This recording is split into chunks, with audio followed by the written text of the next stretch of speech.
Taz, and I'm a third year undergraduate studying sociology at Cambridge. Um, I'm also coordinator of a anti-homophobia and transphobia project that I'm piloting at my former secondary school, Hayden, called THiS project, which is www.thisprojecthayden.org. And I thought that I'd do a little video diary of it, just so that I can remember the ups and downs, and like what I could constructively change next time, if there's a next time. Because there's a possibility that it could be commissioned in other local authorities and other schools. So it'd be good to keep a log of how everything went.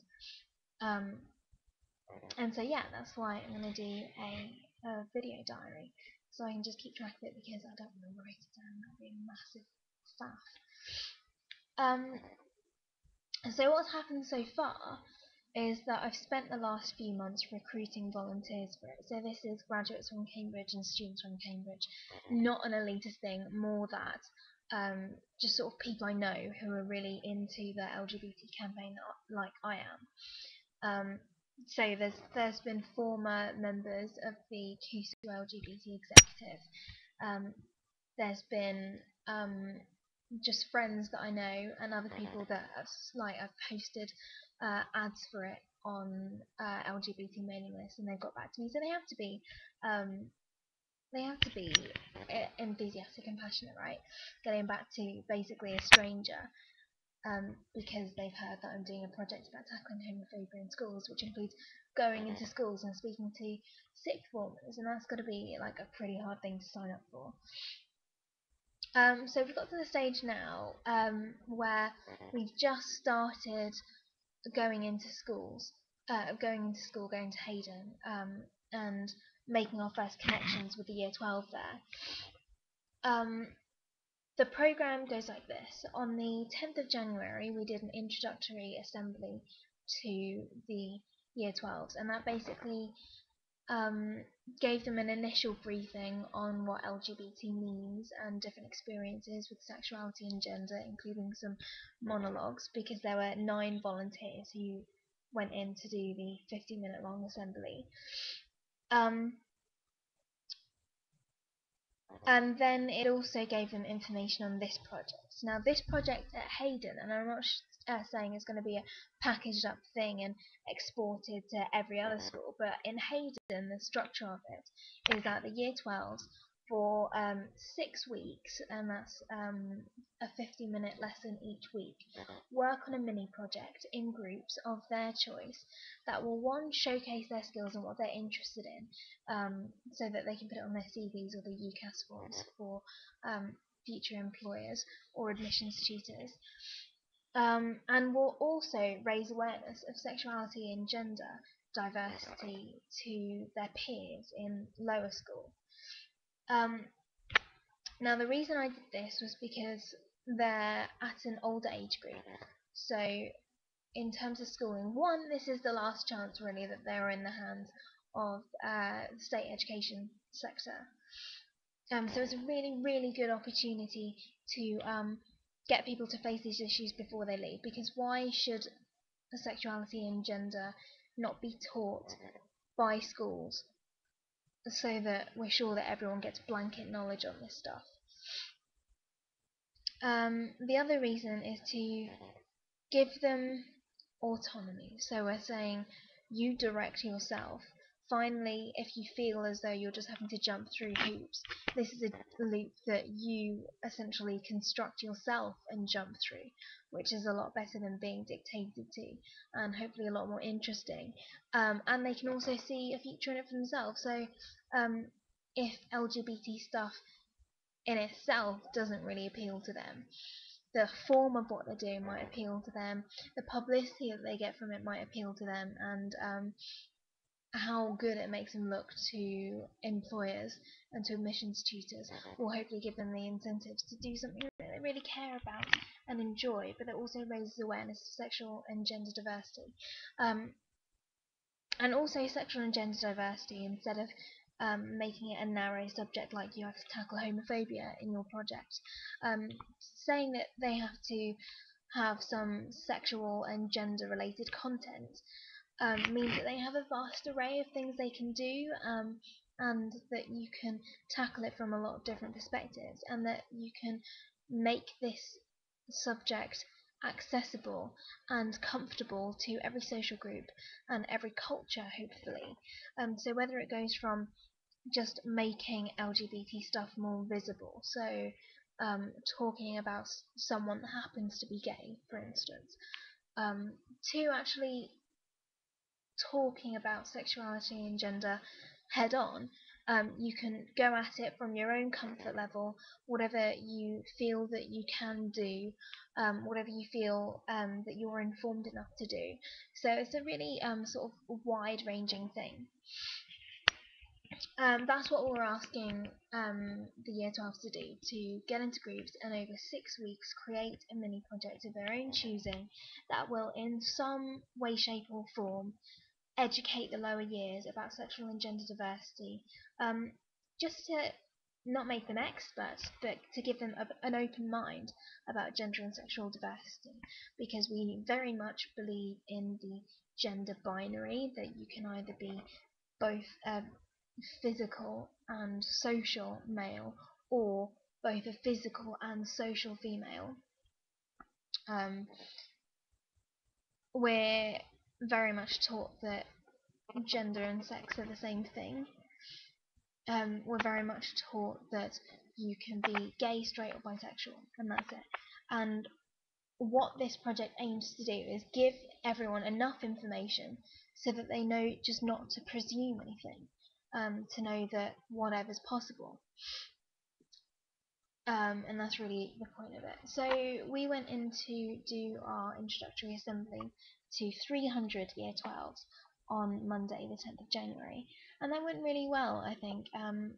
I stood on stage with two other people, Anthony and Dooney, and we said a bit, but then there were also 6 people planted in the audience. So that was Luke, Ray, Claire, Chris, Luddy, and Madeline. And they stood at certain points and did monologues and had little bits of speech, etc.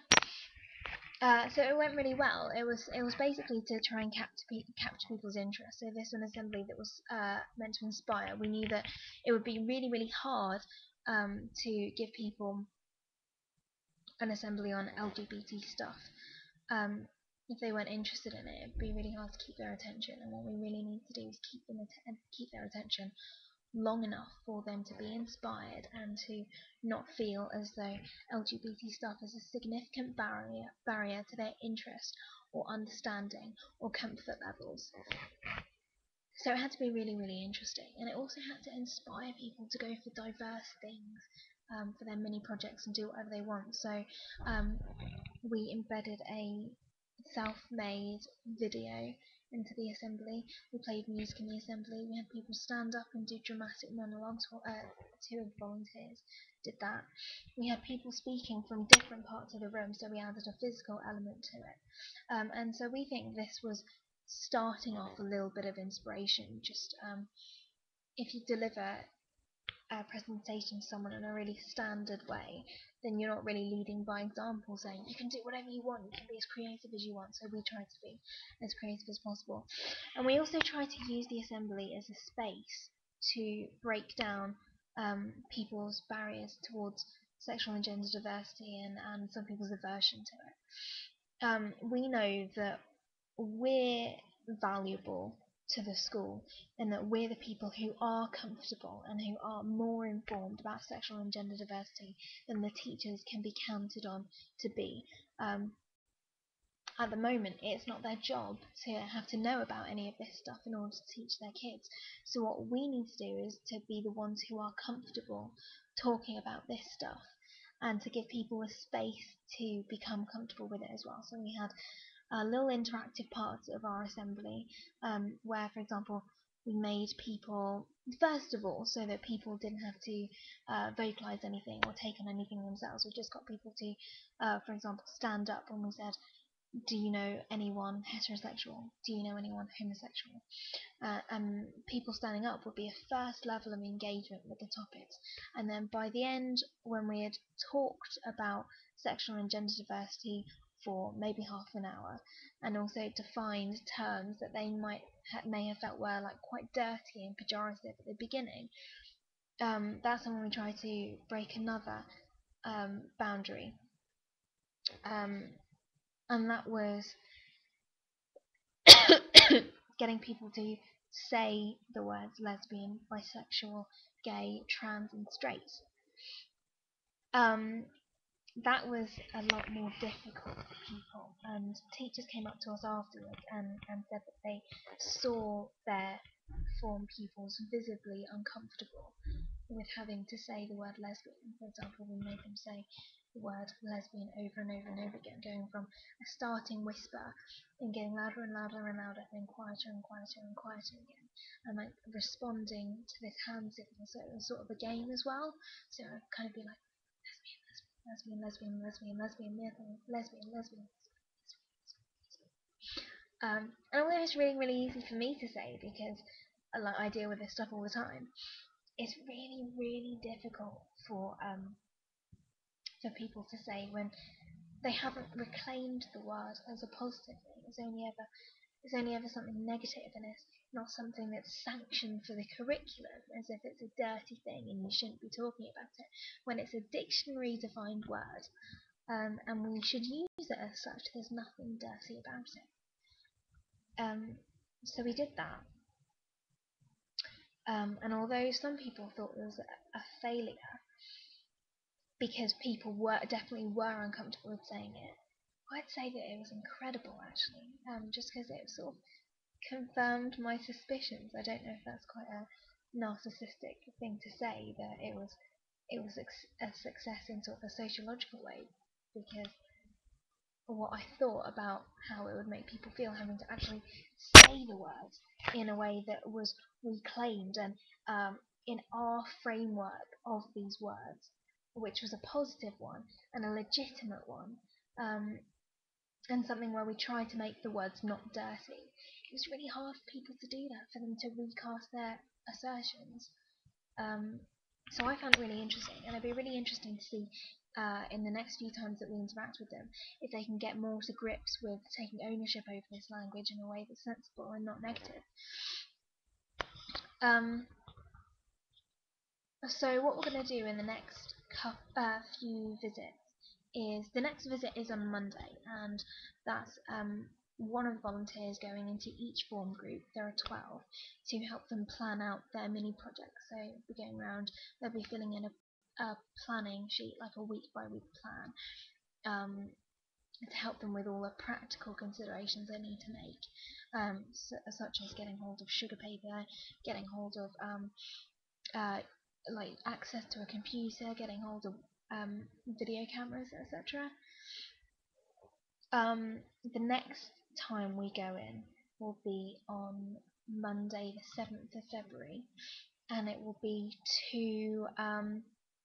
a workshop lesson where again one of the volunteers goes into each form group and helps them finish off their project and helps them send their project back to us so that we can evaluate it.